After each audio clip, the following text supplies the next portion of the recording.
if we could just be a little bit more reasonable, I think we would find that there's more than enough room for a third party in this country. I mean, it's hard to get one off the ground, almost impossible, because they've rigged the whole system. And most people think it's ridiculous. They're not going to vote for a libertarian unless it's a protest vote. You know they're not going to win. You know, but we have room for a legitimate third party because most people, I think, are in the middle.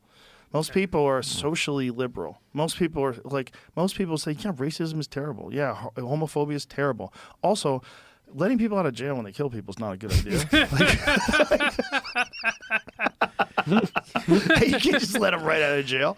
This is crazy. You know, like, that's not bad. And also, like, why are these schools so fucked up? How come you've been spending all this money in Afghanistan and you spend none of it in Detroit? Like, what are you doing? Like, how are you guys managing this country? How are you managing our tax dollars?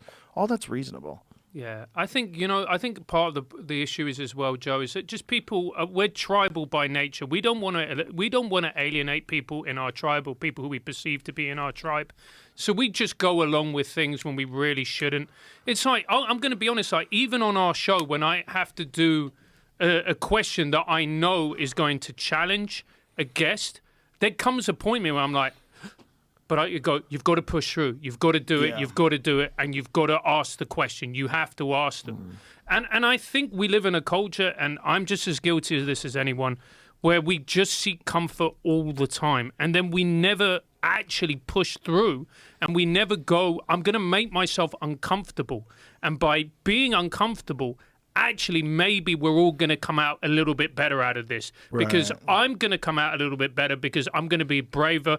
And maybe, like, my thought, like, or my opinion on something, it's going to be found out to be bullshit, and that's going to be great for me. Or maybe my argument isn't as sharp as I initially thought, and for instance, if we're having a discussion, you go, hey, Francis, what about A, B, C, D? And I'm like, I didn't think about any of that. This sounded great in my head, but actually it's pretty simplistic and one-dimensional. And if I challenge you, the same thing happens to you. You go, you know what?